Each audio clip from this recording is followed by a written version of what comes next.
Welcome back to Skill Brains Future Minds Batch, lecture number 12 of Pointers in C. Last lecture में हमने पढ़ा कि functions क्या होता है, रिकर्जन क्या होता है और फैक्टोरियल का क्वेश्चन भी हमने किया। ठीक है, अब बढ़ते हैं आज के टॉपिक के ऊपर जिसका नाम है पॉइंटर। देखिए, हमने अब तक सेकंड या थर्ड लेक्चर में पढ़ा था कि वेरिएबल क्या होता है। वेरिएबल एक ऐसा मेमोरी के अंदर एक डिब्बा होता है जिसको एक नाम दिया जाता है, फॉर एग्जाम्पल ए, और उसके अंदर कोई भी वैल्यू स्टोर की जाती है, फॉर एग्जाम्पल 2। अब अगर इस हमने ये भी पढ़ा था कि इसका कोई एड्रेस होता है, स्पेसिफिकली एड्रेस होता है। फॉर एग्जांपल हमने एग्जांपल लिया था एक दो बार, 1000 इसका एड्रेस है। ये फॉर एग्जांपल ऐसा एड्रेस होता नहीं है, फॉर एग्जांपल है। अगर मैं इस एड्रेस को किसी और वेरिएबल में स्टोर कर दूं तो ये क्या कहलाया जाएगा? पॉइंटर कहलाया जाएगा। ये क्या कहलाया जाएगा? पॉइंटर कहलाया जाएगा। देखिए, यहाँ पे डेफिनेशन पढ़ते हैं। A pointer is a variable. Pointer एक वेरिएबल ही है that store the memory address of another variable. यानी कि पॉइंटर एक वेरिएबल ही है, बस वो दूसरे वेरिएबल का एड्रेस स्टोर करने वाला वेरिएबल है। Pointer is a variable that store the memory address of another variable. ये क्या हो जाएगी? इसकी डेफिनेशन हो जाएगी। ठीक है, why we need a pointer. हमें पॉइंटर की ज़रूरत क्यों पड़ी? सबसे पहली, एफिशिएंट मेमोरी मैनेजमेंट। हम पॉइंटर की मदद से मेमोरी मैनेजमेंट कर सकते हैं क्योंकि उसके अंदर मेमोरी एड्रेस स्टोर होता है। फास्ट डाटा प्रोसेसिंग होती है। Essential for arrays and structure, sorry arrays and function के लिए इसेंशियल होता है। और एक डायनेमिक मेमोरी एलोकेशन एक टॉपिक होता है एडवांस प्रोग्रामिंग में, वहाँ पे ये रिक्वायर्ड होता है। और एडवांस प्रोग्रामिंग की ये पहली स्टेप होती है। Pointer give a direct access to the hardware resources making the code significant even।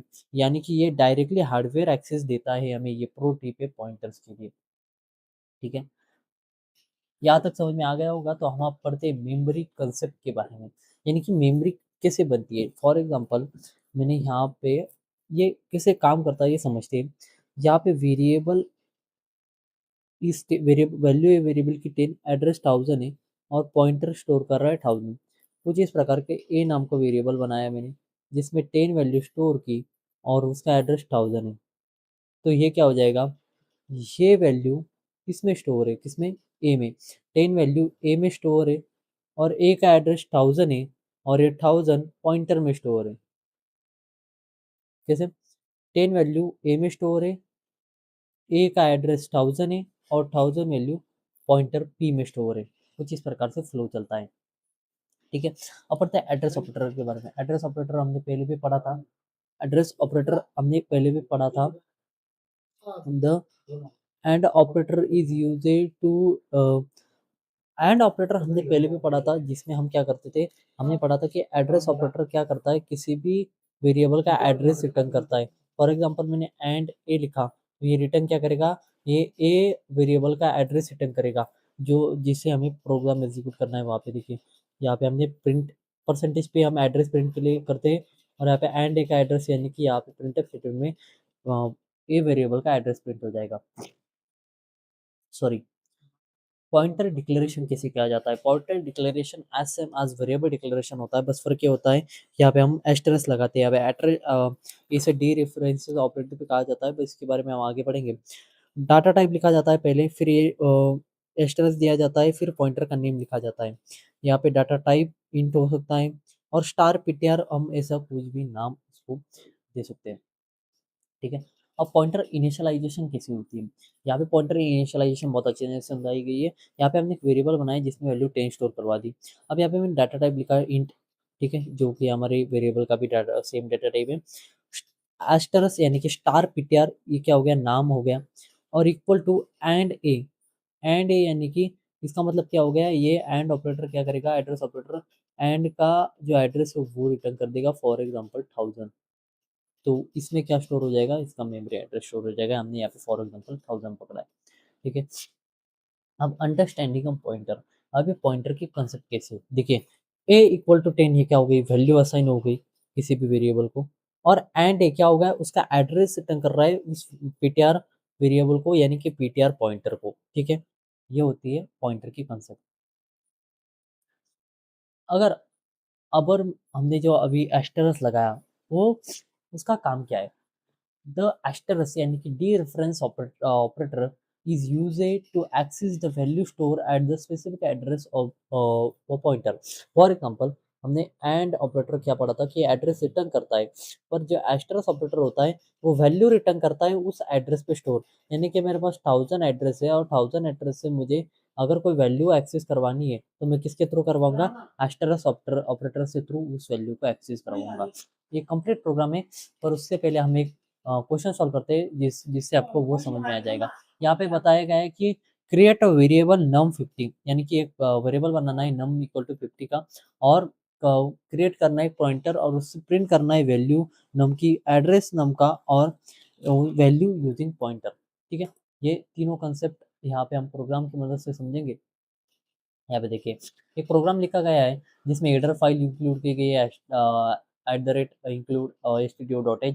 Int main नाम का एक जो फंक्शन होता है मेन फंक्शन वो बनाया है हमने।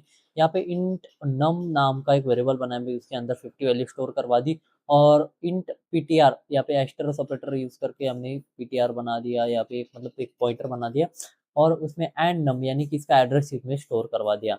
यहाँ पे 3 बार हमने प्रिंटफ स्टेटमेंट का इस्तेमाल किया। पहले में हम नम की वैल्यू प्रिंट करेंगे, दूसरे में जो है हम star P sorry percentage P का फॉर्मेट स्पेसिफायर का यूज कर पीटीआर का एड्रेस प्रिंट करवाएंगे, और जो प्रिंटफ तीसरा स्टेटमेंट है वो हमें वैल्यू रिटर्न करेगा एक्चुअल, मतलब जो 50 वैल्यू होगी वो रिटर्न होगी, बट नम नम के थ्रू नहीं, उसके एड्रेस के थ्रू यानी कि पॉइंटर के थ्रू।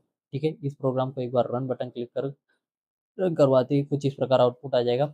हमारे नम की वैल्यू 15 है, हमारा कुछ एड्रेस इस प्रकार का होता है इस मेमोरी में, तो ये एड्रेस प्रिंट करवा दिया है, और वैल्यू यूजिंग पॉइंटर हमने यूजिंग पॉइंटर भी यहाँ पे एक्सेस की। देखिए यहाँ पे हमने नम नाम का वेरिएबल का कहीं पे भी जो है वो लिखा नहीं है, फिर भी हमने वो वैल्यू एक्सेस कर ली, क्योंकि हमने नम का एक पॉइंटर बनाया था, उसमें उसकी एड्रेस स्टोर था, इसलिए हम उसको एक्सेस कर पाए।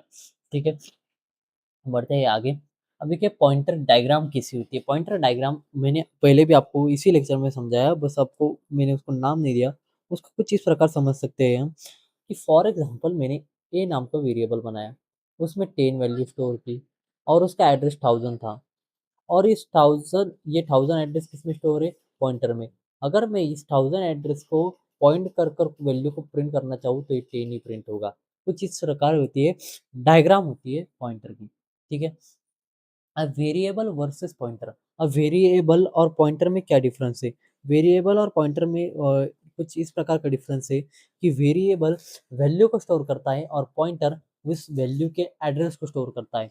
यही एक मेन डिफरेंस है, और काफ़ी डिफरेंस है, पर आप उसको इतना डेप्थ में नहीं जाएंगे हम इस लेक्चर में। ठीक है, अब कॉमन मिस्टेक क्या होती है कि फॉरगेटिंग एंड ऑपरेटर को हम भूल जाते हैं जब हम पॉइंटर को इनिशियलाइज या डिफाइन करते हैं तब, और उससे क्या होता है एड्रेस रिटर्न नहीं हो पाता, और उससे हमारे कोड में एरर आ जाता है। फॉर एग्जांपल अगर मैं यहाँ पे जाऊँ और यहाँ पे एंड जो है ऑपरेटर हटा दूँ, तो देखिए मैं रन करने के बाद आउटपुट स्क्रीन पर यहाँ पे एरर दिखा रहा है। ठीक है, यहाँ पे दिखा है एरर, एरर कुछ यहाँ पे लिखा है। ओके, तो इस प्रकार का एरर आपको भी दिखाएगा अगर एंड ऑपरेटर आप मिस कर जाते हो तो। ठीक है, advantages of a pointer. Advantages क्या होते हैं पॉइंटर के, आप ये पढ़ेंगे। देखिए फास्ट प्रोसेसिंग होती है, एड्रेस मेरे पास होता है तो मैं जो मेरा काम है वो फास्ट प्रोसेस कर पाता है। इफिशियंस यूज होता है, डायनामिक एलोकेशन होता है, मतलब मेमोरी जो है मुझे मेमोरी का पता चल रहा है। अभी डायनामिक एलोकेशन ये बहुत डीप कंसेप्ट है, जो डायनामिक मेमोरी एलोकेशन जो होता है उसकी कंसेप्ट है, बस यहाँ पे एक ओवरव्यू दिया गया है बस, और यहाँ पे सिस्टम प्रोग्रामिंग के लिए भी ये यूज किया जाता है। ठीक है, अब ये क्वेश्चन आपको सॉल्व करना है, ये लाइव क्वेश्चन नहीं होगा, ये आपको सॉल्व करना है। और इसमें भी कुछ बेसिकल नहीं है, आपको नम को एज से रिप्लेस करना है, और सेम काम करने हैं जो हमने अब किए। जैसे कि यहाँ पे हमने जो काम किया, यहाँ पे सेम काम करने हैं, बस आप कुछ वेरिएबल के नाम बदलने हैं, और छोटे मोटे कंसेप्ट आपको लगानी है यहाँ पे। ठीक है, अब बढ़ते होमवर्क के ऊपर। आपको ये तीनों टास्क कंप्लीट करने हैं आपके होमवर्क के तौर पे, जिससे आपकी जो कंसेप्ट है वो क्लियर हो जाए। ठीक है, थैंक यू फॉर वॉचिंग, मिलते हैं अगले लेक्चर में स्किल बेन के फ्यूचर में। Thank you.